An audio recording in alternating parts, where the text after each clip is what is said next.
Hola, bienvenidos, bienvenidas a Todo es Mentira en el cine y la televisión.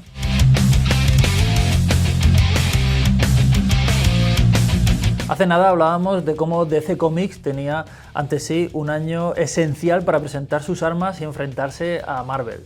El inesperado éxito de Joker, la continuación de las aventuras de Wonder Woman y la primera película en solitario de Harley Quinn, Aves de Presa.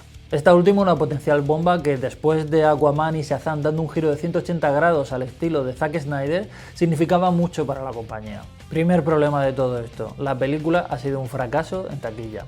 ¿O no lo ha sido tanto? Aves de Presa tenía dos misiones ante sí, la de fijar un posible tono para futuras producciones de DC, quizá más cerca de la comedia superheroica estilo Deadpool, y dejar definitivamente atrás la sombra de Zack Snyder. Para ello contaba con uno de los personajes más unánimemente celebrados de la etapa de las películas de DC en la que todavía intentaban seguir los planes de Marvel, aunque fuera tropiezo tras tropiezo. En la más bien desastrosa Escuadrón Suicida, la Harley Quinn interpretada por Margot Robbie se presentaba como una secundaria que, en un curioso paralelismo con los cómics, se comía sin problemas al resto de sus compañeros masculinos de reparto.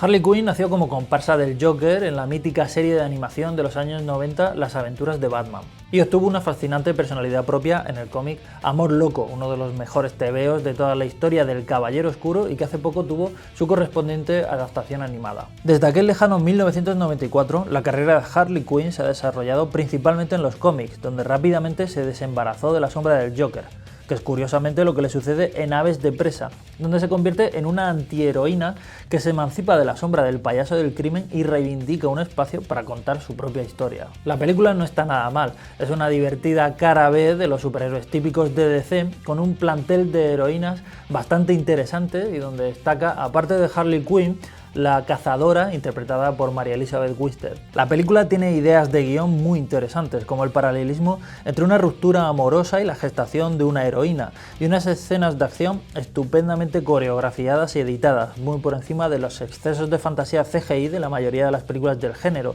y donde se nota el sello de la gente detrás de John Wick.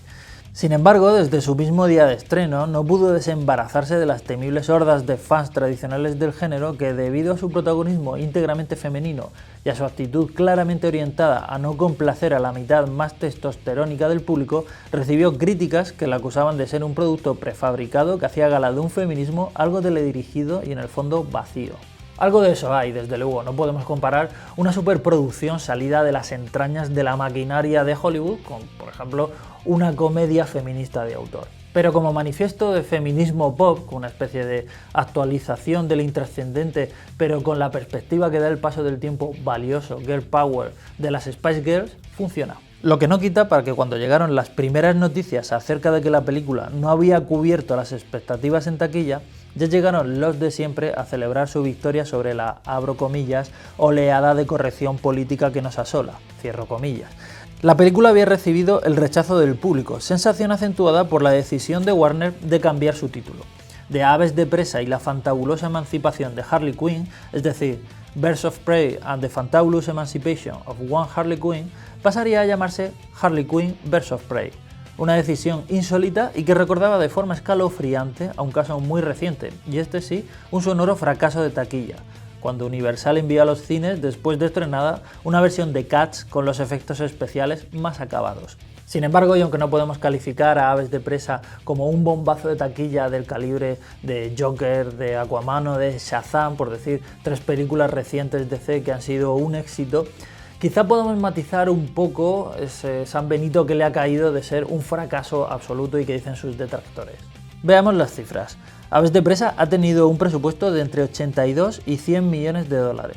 Su primer fin de semana recaudó en el mercado estadounidense unos modestos 32 millones, pero es que en el mercado internacional ese mismo fin de semana recaudó 81, es decir, que sumados cubrirían holgadamente el presupuesto de salida. En el momento de escribir estas líneas ha doblado la recaudación doméstica y aunque no se tienen más datos sobre la internacional, se estima que podría haber alcanzado los 200 millones de dólares de recaudación, es decir, que habría doblado su presupuesto. Vamos, que estamos lejos de una Joker con sus 1.000 millones de dólares de recaudación sobre aproximadamente 70 millones de presupuesto. Pero hay cosas que caracterizan a los típicos fracasos de taquilla, como la mencionada Cats o como Hellboy o como Fénix Oscura o como Playmobil la película, por decir 4 sonoros fracasos de taquilla de 2019. Una de ellas es que en el segundo fin de semana el boca a oreja hace su efecto y se hunden irremediablemente. Su recaudación en el segundo fin de semana ha sido muy similar a la del primero. Y hablando de similitudes, lo cierto es que Pájaros de presa es una película pequeña que no se puede comparar a Shazam o Aquaman, porque ni siquiera es una película de superhéroes al uso. Es curioso que ese mismo fin de semana se estrenara Le Mans 66 y su recaudación de 31 millones de dólares, prácticamente idéntica a la de Pájaros de presa, se saludara como un éxito, ya que la película es una producción independiente. En cambio, la película de Harley Quinn tenía sobre sus espaldas la comparación con el resto de las mastodónticas películas de DC, y con esa misma recaudación ha sido injustamente calificada de fracaso. De acuerdo, Aves de presa no ha sido un fracaso absoluto y total, pero lo cierto es que está lejos de otros bombazos superheroicos recientes. Quedan en el aire cuáles han sido las cosas reales de haber quedado lejos de los 50 millones de dólares que esperaba Warner para su primer fin de semana. Una de las posibles respuestas es un hecho inesperado cuyos efectos en la industria de la cultura aún tendremos que esperar para calibrar en su totalidad: el coronavirus. La epidemia obligó a cerrar 70.000 cines en China, que no es moco de pavo para un mercado que está considerado el segundo más importante del mundo, mucho más si hablamos de cine de superhéroes. Una mezcla de mala suerte y, para qué engañarnos, que los true fans la estaban esperando con las uñas afiladas, lo que ha dado al traste con algunas de las aspiraciones de Harley. En cualquier caso, la película es divertida y una bocanada de aire fresco ante tanto héroe circunspecto y moralista. ¿Ha sido todo a verla? ¿Qué te ha parecido? Cuéntanoslo en los comentarios. Y nosotros y nuestras dos llenas de compañía nos retiramos hasta la próxima entrega de Todo es Mentira en el cine y la televisión.